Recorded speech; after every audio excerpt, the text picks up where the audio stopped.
बिहार का एक शिक्षा कार्यालय बना अवैध वसूली गैंग का अड्डा। मामला पहुंचा मुख्यमंत्री के पास। जांच के दिए गए आदेश। शिक्षा विभाग में मच गया हड़कंप। लेखापाल सहित शिक्षक भी आ रहे हैं दायरे में।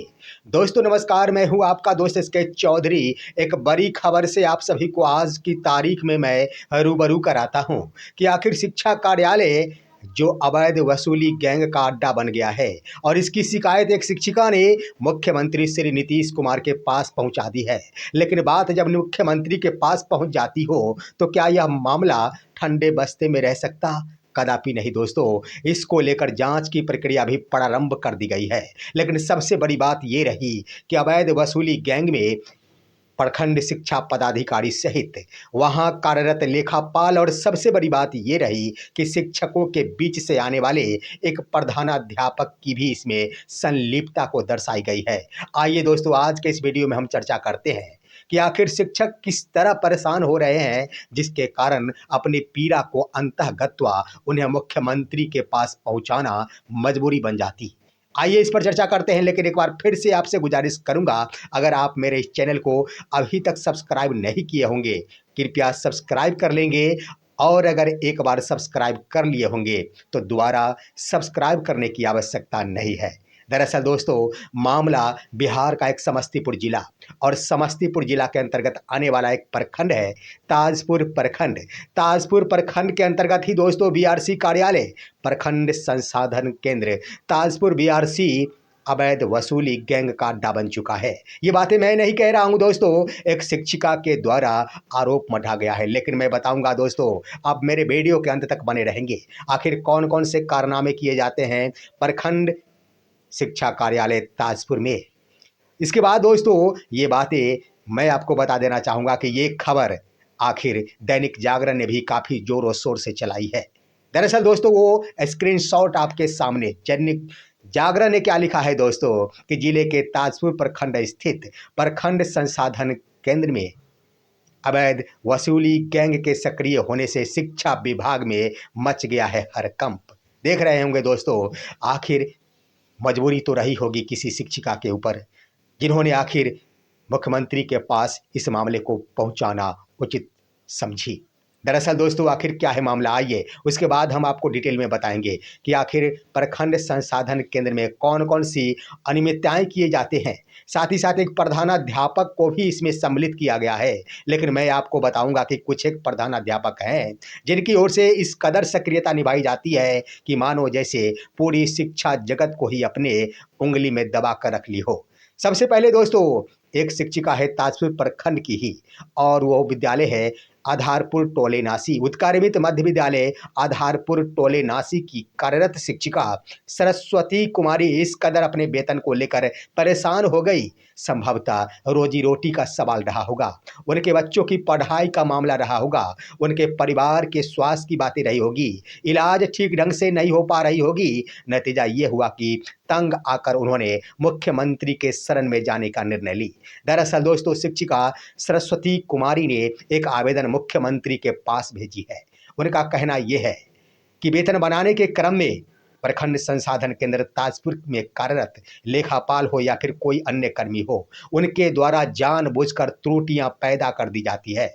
और जब त्रुटियां लेकर प्रखंड संसाधन केंद्र ताजपुर समस्तीपुर जिले के अंतर्गत संबंधित शिक्षक जाते हैं, उसके बाद उस त्रुटि के सुधार के एवज में रुपयों की डिमांड की जाती है। और इतना ही नहीं देने की स्थिति में शारीरिक के साथ साथ मानसिक रूप से परेशान किया जाता है, दोहन किया जाता है। दरअसल दोस्तों शिक्षिका ने अपने आवेदन में इन बातों की चर्चा की है। उनका कहना हुआ कि प्रखंड संसाधन केंद्र ताजपुर में शिक्षकों को इस कदर परेशान किया जाता है कि वो मानसिक रूप से विचलित होने की स्थिति में पहुंच जाते हैं। दोस्तों उनका कहना यह हुआ कि आखिर जब त्रुटि सुधार के लिए शिक्षक जाते हैं तो उनसे पैसों की डिमांड की जाती है और उसके बाद महीनों महीनों तक वंचित रखा जाता है वेतन के अभाव में। इसको लेकर दोस्तों आखिर मुख्यमंत्री के पास जो ही आवेदन पहुंचा, मुख्यमंत्री के स्तर से इस पर जांच की प्रक्रिया तेज कर दी गई है। विशेष प्रशाखा पदाधिकारी शिव कुमार राउत ने समस्तीपुर जिला शिक्षा पदाधिकारी कामेश्वर प्रसाद गुप्ता को आदेश दिया है कि आप 7 दिनों के अंदर इस मामले को निष्पक्ष रूप से जांच कर प्रतिवेदन सौंपना सुनिश्चित कीजिए। किसी भी सूरत में गलत करने वाले कर्मी बख्शे नहीं जाएंगे।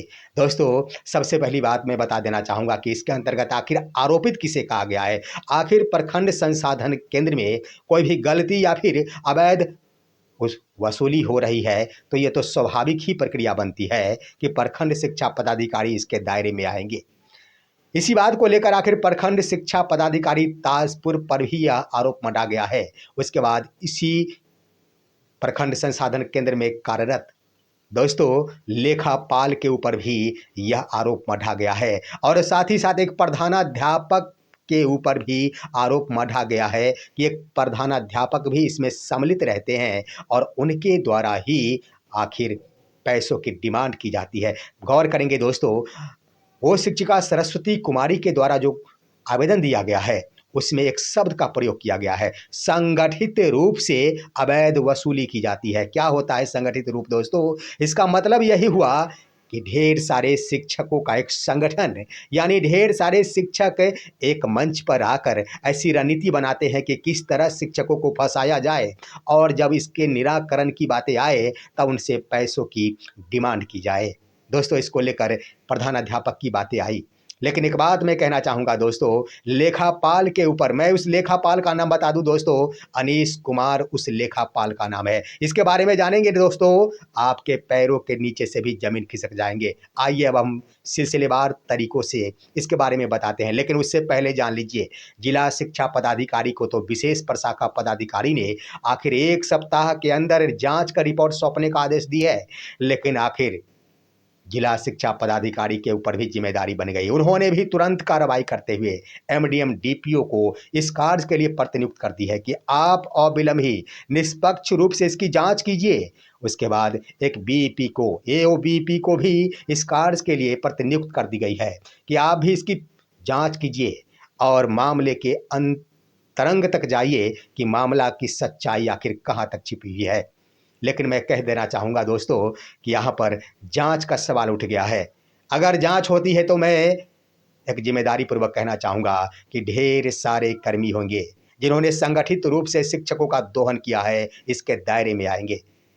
आखिर इन दिनों इतने इस कदर भ्रष्टाचार की स्थिति आसमान को छू दी है कि मजबूरतः शिक्षकों को ऐसा कदम उठाना पड़ रहा है। दोस्तों, अब आइए दोस्तों मैं बातें कर लेता हूँ। आपको मैं बताता हूं कि आखिर शिक्षिका सरस्वती कुमारी ने जो आरोप मढ़ी है इसकी सच्चाई क्या है।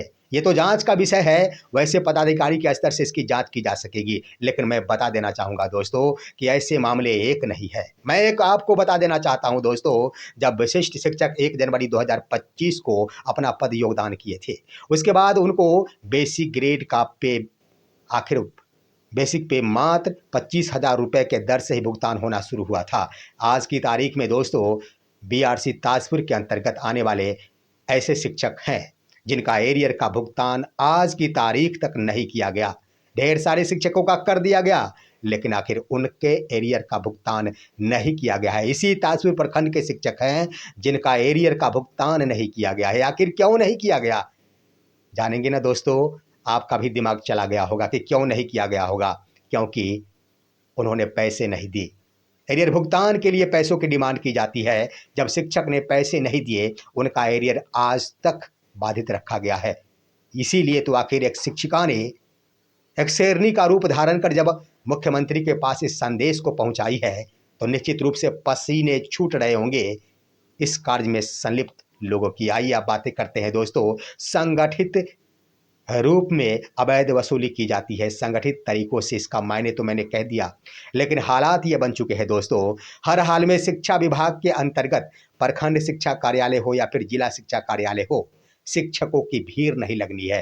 पहले से आदेश निर्गत है, लेकिन आप देखेंगे दोस्तों किसी भी वक्त चले जाए शिक्षकों की लंबी कतारें लगी रहती है।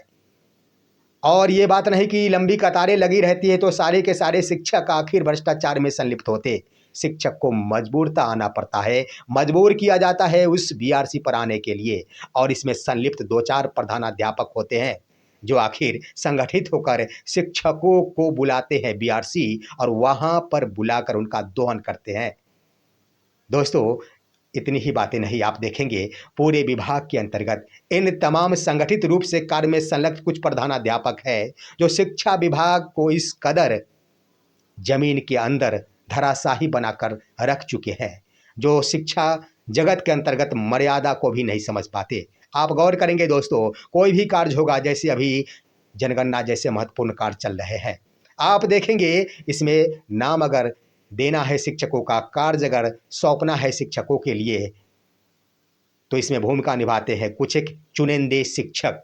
वही चुनिंदे शिक्षक होते हैं जो आखिर संगठित रूप से अवैध वसूली गैंग के सक्रिय सदस्य होते हैं। और उनके द्वारा क्या किया जाता है मालूम है दोस्तों, कि आखिर शिक्षकों के गरिमा का ख्याल नहीं रखा जाता। वही एक नज़ारा देखने को मिला है दोस्तों। ताजपुर प्रखंड के अंतर्गत 67 पन्नों का एक पेज रिलीज किया गया है और उस रिलीज किए गए प्रगणक एवं सुपरवाइजर की सूची में आप देखेंगे तो जिन्होंने आखिर 10 वर्ष की सेवा की है उन्हें सुपरवाइजर बना दिया गया, लेकिन जिन्होंने 23 वर्षों की सेवा कर रखी है उन्हें प्रगणक बना दिया गया।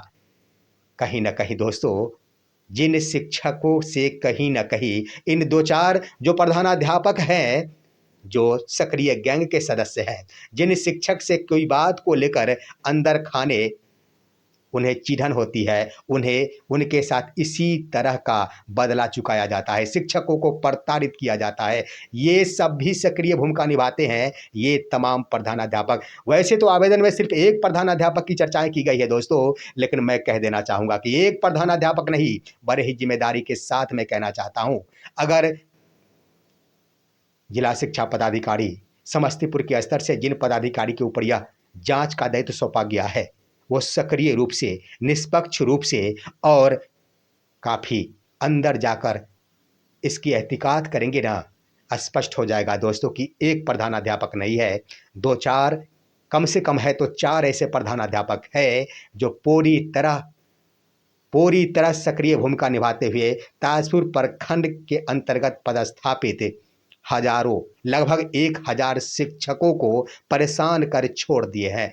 मामला गौर करेंगे ना दोस्तों, ये तो वेतन की बातें की गई है। आपको मैं बता देना चाहूँगा, इसी प्रखंड का यह मामला आखिर जब नियोजित शिक्षकों की प्रोन्नति की बातें आई तो आखिर यही सब प्रधानाध्यापकों ने क्या निर्णय लिया दोस्तों, इन्होंने निर्णय लिया कि इन सभी का हम काउंसलिंग करेंगे और काउंसलिंग करके 1-1 हज़ार रुपये लिए गए इन शिक्षकों से। उसके बाद दोस्तों विशिष्ट शिक्षकों से भी प्रमाण पत्र ले लिए गए और उनसे भी 1000 रुपये लेने की बातें हुई।